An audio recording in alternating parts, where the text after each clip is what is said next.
Parliament అభ్యర్థి గౌరవనీయులు అన్న వినోద్ అన్న గారు, హుజూరాబాద్ ఎమ్మెల్యే డైనమిక్ నాయకుడు తమ్ముడు కౌశిక్ రెడ్డి గారు, వేదిక మీద ఉన్న గౌరవనీయులైన ప్రజాప్రతినిధులందరికీ, వేదిక ముందు ఇంతటి ఎండలో కూడా విచ్చేసిన మా అన్నదమ్ములకు ఆడబిడ్డలందరికీ పేరు పేరున ధన్యవాదాలు. ఈరోజు ఆఖరి దినం ప్రచారము, మాకు ఇంకొక 4 దిక్కుల పోయేది ఉన్నది. దయచేసి మీ అందరికీ కూడా నేను చేసే విజ్ఞప్తి ఒకటి, ఇవాళ పార్లమెంట్ ఎన్నికల్లో కరీంనగర్లో పోటీ ఎవరెవరి మధ్య జరుగుతున్నదో ఒక్కసారి ఆలోచించండి. 10 ఏండ్ల నిజం కేసీఆర్ పాలన, 10 ఏండ్ల నిజం కేసీఆర్ పాలన, 10 ఏండ్ల విషం బీజేపీ పాలన, 150 రోజుల అబద్దం రేవంత్ రెడ్డి పాలన. ఈ మూడిటి మధ్యలోనే పోటీ జరుగుతా ఉన్నది. 10 ఏండ్ల విషం బీజేపీ పాలన అనేది నేను ఉత్తగానే అంటలేను. ఇవాళ 10 సంవత్సరాలు ప్రధానమంత్రిగా పనిచేసిన తర్వాత ఎవరైనా ఒక నాయకుడు, నరేంద్ర మోడీ లాంటి నాయకుడు మళ్లీ ఓట్లకు వస్తే ఏం చెప్పాలి? నేను ఫలానా కాలేజ్ ఇచ్చినా, ఫలానా స్కూల్ పెట్టినా, ఫలానా దవాఖాన కట్టినా కాబట్టి నాకు ఓటేయండి అని అడగాలి. ఫలానా జాతీయ రహదారి ఇచ్చినా, మీ హుజూరాబాద్ కు ఈ మంచి పని చేసినా, రైతులకు ఇచ్చేసినా, దళితులకు ఇచ్చేసినా, గిరిజనులకు ఇచ్చేసినా, బీసీలకు ఇచ్చేసినా అని చెప్పాలి. కానీ ఒక్కటంటే ఒక్క పని కూడా ఇవాళ ఈ 10 ఏండ్లలో నరేంద్ర మోడీ ప్రభుత్వం చేయలే. మీకు యాదకుండాలందరికీ జర డిస్టర్బ్ చేయకూడదు తమ్మి, అక్కడ లేడీస్ ని డిస్టర్బ్ చేయకండి. 10 ఏండ్ల కిందట నరేంద్ర మోడీ గారు అన్నాడు, భారతదేశానికి ప్రధానమంత్రి నేనైతే నేను మీకు ఇంటింటికి 15 లక్షల రూపాయలు ఇస్తా, నల్లధనం వెనుకకు తెస్తా అన్నాడు. జరగలేదు. ధరలను కంట్రోల్ చేస్తా, ధరలను తగ్గిస్తా అన్నాడు. జరగలేదు. రైతుల ఆదాయం డబల్ చేస్తా అన్నాడు. జరగలేదు. బుల్లెట్ రైళ్లు తెస్తా భారతదేశానికి అన్నాడు. జరగలేదు. సంవత్సరానికి 2 కోట్ల ఉద్యోగాలు పిల్లలకు ఇస్తా అన్నాడు. 10 ఏండ్లలో 20 కోట్ల ఉద్యోగాలు ఇస్తా అన్నాడు. జరగలేదు. ఇలా 10 ఏండ్లలో ఏం చేసినవయ్యా నరేంద్ర మోడీ, నీకెందుకు ఓటేయాలి, నీకు నీ ఎంపీల కంటే చెప్పేందుకు సమాధానం లేదు. రైతులకు సమాధానం లేదు, పిల్లలకు చెప్తేందుకు సమాధానం లేదు, మహిళలకు చెప్తేందుకు సమాధానం లేదు. ఒకటే ఒకటి పట్టుకున్నారు వాళ్ళు. ఏమంటారు? మేం గుడి కట్టినాం కాబట్టి మాకు ఓటేయండి. గుడి కట్టినాం, రామునికి ఓటు గుద్దుండ్రి. నేను అడుగుతున్నా, మరి గుడి కట్టుడు ఒకటే కారణమైతే కేసీఆర్ కట్టలేదా యాదగిరి గుట్టలో బ్రహ్మాండమైన గుడి? ఒక్కసారి ఆలోచించండి. 4 ఏళ్ల కిందటనే యాదగిరి గుట్టలో అద్భుతంగా 1000 ఏళ్లు నిలబడే విధంగా కేసీఆర్ గారు గుడి కట్టిండు. గుడి మాత్రమే కాదు, కేసీఆర్ గారు ఆధునిక దేవాలయాలు కట్టిండు. కాళేశ్వరం లాంటి ప్రాజెక్టులు కట్టి నెర్రెలు వారిన మన నేలలకు నీళ్లు తెచ్చిండు. మన రైతులకు రైతు బంధు ఇచ్చిండు. 24 గంటల కరెంట్ ఇచ్చిండు. బ్రహ్మాండంగా ఎవరు చావకుండా చూసుకున్నాడు. మా హుజూరాబాద్ లో, జమ్మికుంటలో, కమలాపూర్ లో ఉండే నేతన్నలు ఆలోచన చేయాల. చేనేత మీద పన్ను వేసిన, జీఎస్టీ 5% విధించిన మొట్టమొదటి ప్రధానమంత్రి Narendra Modi. All India handloom board రద్దు చేసిండు, పవర్లూమ్ బోర్డు రద్దు చేసిండు. ఏ ఒక్క పని రైతుల కోసం గాని నేతన్నల కోసం గాని చేయలే.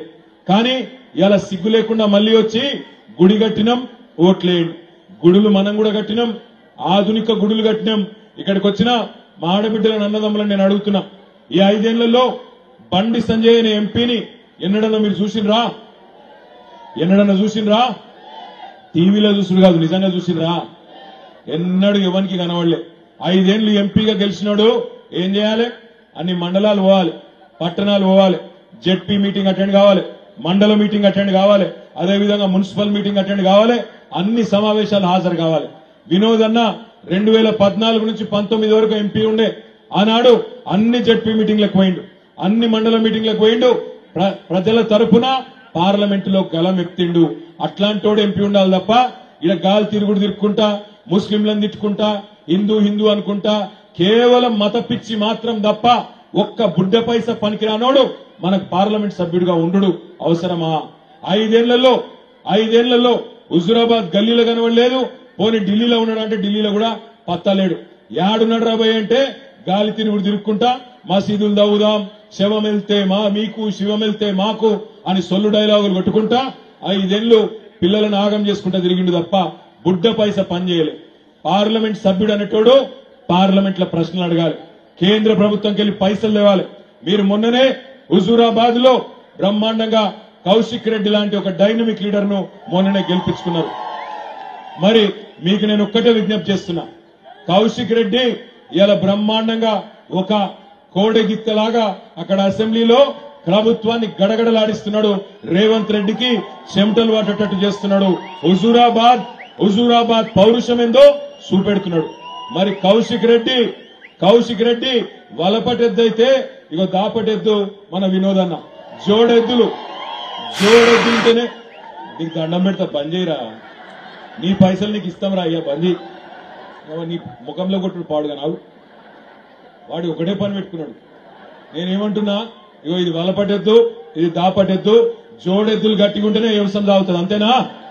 దుక్కి తుండుదామా హుజూరాబాద్ లా? పక్కానా? వినోదన్న గెలుచుడు పక్కానా?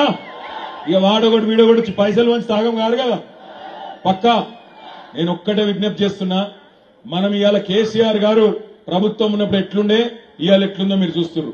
రేవంత్ రెడ్డి ఒక నరకుడు కాదు, ఎటు నోరు ఎట్లా పడితే అట్లా మాట్లాడాడు. 500 బోనస్ ఇస్తా అన్నాడు. ఎవరికైనా వచ్చినా అదే వచ్చిందా ఏంది హుజూరాబాద్? మరి సప్పుడు వస్తలేదు, ఏం సంగతి?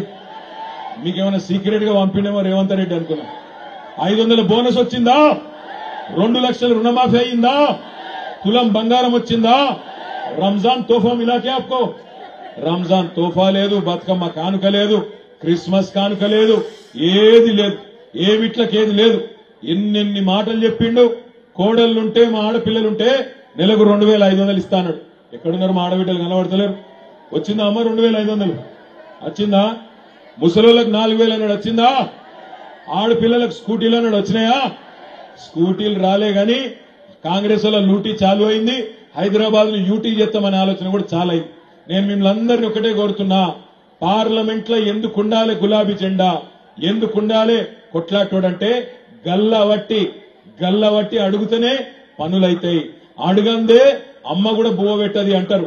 మరి కేంద్రంలో ఉన్నదేమో సవతి తల్లి. ఆ సవతి తల్లిని చక్కగా చేయాలంటే ఇటువంటి మొగోడు ఉండాలి, వినోదన్న లాంటి మొనగాడు ఉండాలి. బండి సంజయ్ 5 ఏళ్లలో పీకిందేంది? అమిత్ షా గాని చెప్పులు మోసుడు తప్ప పీకిందేంది వీడు? 5 ఏళ్లలో అమిత్ షా చెప్పులు తీసుకొని నెత్తి మీద పెట్టుకున్నాడు తప్ప పీకిందేమని ఉన్నదా? బుడ్డ పైస పనిచేయలే, ఒక్క ఊళ్ళో ముఖం చూపెట్టలే, ఒక మండలానికి రాలే. ఏమనంటే రాముడు దేవుడు. మాకు కూడా ఉన్నది భక్తి ఉన్నది కాబట్టే నేను ఒక్కటే విజ్ఞప్తి చేస్తున్నా, మీరు చెప్పాలి నాకు. ఏమలాడ రాజన్న ఎప్పుడు పుట్టిండు? ఇల్లందకుంటల రాముడు ఎప్పుడు పుట్టిండు? కొండగట్టు అంజన్ ఎప్పుడు పుట్టిండు? తిరుపతి వెంకన్న ఎప్పుడు పుట్టిండు? మరి బీజేపీ ఎప్పుడు పుట్టింది? దేవుళ్ళేమో వేల లక్షల సంవత్సరాల కింద పుట్టిరు. బీజేపీ అయిన బోడముండ పార్టీ 40 ఏళ్ల కింద పుట్టింది. ఇక వీళ్ళు ఎట్లా మాట్లాడతారంటే, మేము వచ్చినాకనే దేవుడు వచ్చిండు, మేము వచ్చినాకనే మీకు బొట్టు పెట్టు నేర్పించినాం, మేము వచ్చినాకనే మీకు పండుగలు చేసుకుని నేర్పించినాం, మేము వచ్చినాకనే మీరంతా బోనాలు ఎత్తుకుని నేర్పించినాం, మేము ఉన్నాం కాబట్టి దేవుడు బాగున్నాడు. వీళ్ళు వచ్చినా దేవునికి ఏం కాదు. వీళ్ళు పుట్టక ముందు దేవుడు మంచిగానే ఉన్నాడు.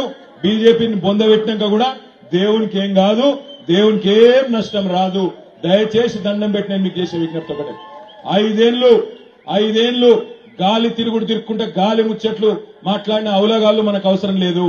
మన కోసం, మన హుజూరాబాద్ కోసం, మన కరీంనగర్ రైతన్న కోసం, మన కమలాపూర్ నేతన్న కోసం, మన హుజూరాబాద్ వ్యాపారస్తుల కోసం మాట్లాడే ఒక మునగాడు ఎంపీ కావాలి. ఆయన మన వినోద్ కుమార్ గారు. రేపటి రోజున మీరు అవకాశం ఇస్తే పార్లమెంట్ లో కరీంనగర్ తరపున గట్టిగా గొంతున పెట్టి అక్కడ కేంద్రం నుంచి నిధులు రాబట్టే సత్తా ఉన్న నాయకుడు. ఇక్కడ మంచి ఎమ్మెల్యే ఉన్నాడు, మంచి ఎంపీ కూడా. ఒక జోడీదారు దొరికితే ఇద్దరు కలిసి హుజూరాబాద్ ను అభివృద్ధి పదంలో ముందుకు తీసుకుపోయే అవకాశం ఉంటది. దయచేసి నేను మీకు చేసే విజ్ఞప్తి, అనవసరంగా ఆగం కాకుర్రి. మతం పేరు మీద, దేవుని పేరు మీద మ్యాజిక్లు చేస్తే దానికి ఆగం కాకుర్రి. ముఖ్యంగా మా ఆడబిడ్డలకు నేను విజ్ఞప్తి చేస్తా ఉన్నా, 400 సిలిండరు 1200 అయింది మోడీ వచ్చినాక. అన్ని పిరం చేసిండు నరేంద్ర మోడీ. పప్పు పిరం, ఉప్పు పిరం, చింతపండు పిరం, నూనె పిరం. ఎందుకంటే అన్నిటి మీద, పెట్రోల్ మీద, డీజిల్ మీద 34% పన్నులేసి ప్రపంచం మొత్తంలో చమురు ధరలు తగ్గినా, పెట్రోల్ డీజిల్ ధరలు తగ్గినా మన దగ్గర పెరిగేందుకు కారణమైనోడు నరేంద్ర మోడీ. మరి పెట్రోల్ డీజిల్ ధరలు పెరిగితే తప్పకుండా అన్ని కూరగాయల ధరలు కూడా పెరుగుతాయి, అందువల్లనే పెరిగినాయి. దయచేసి నేను మిమ్మల్ని కోరుతున్నా, ఎట్టి పరిస్థితుల్లో ఈసారి ఎటు ఆలోచన చేయకుండ్రి. కారు గుర్తు మూడో నెంబర్ మీద ఉన్నది బ్యాలెట్ మీద ఎల్లుండి పోలింగ్ లో మూడో నెంబర్ మీద బోయిన్పల్లి వినోద్ కుమార్ గారి కారు గుర్తున్నది. కారు గుర్తు కోటేసి గెలిపించండి అని మనస్ఫూర్తిగా మీ అందరినీ కోరుకుంటూ ఒక్క మాట అడుగుతా, నిజాయితీగా సమాధానం చెప్పండి. నిజాయితీగా, నా కోసం చెప్పకూడదు. కేసీఆర్ ఉన్నప్పుడే బాగుండే అనుకునేటోళ్ళు శైలావట్టు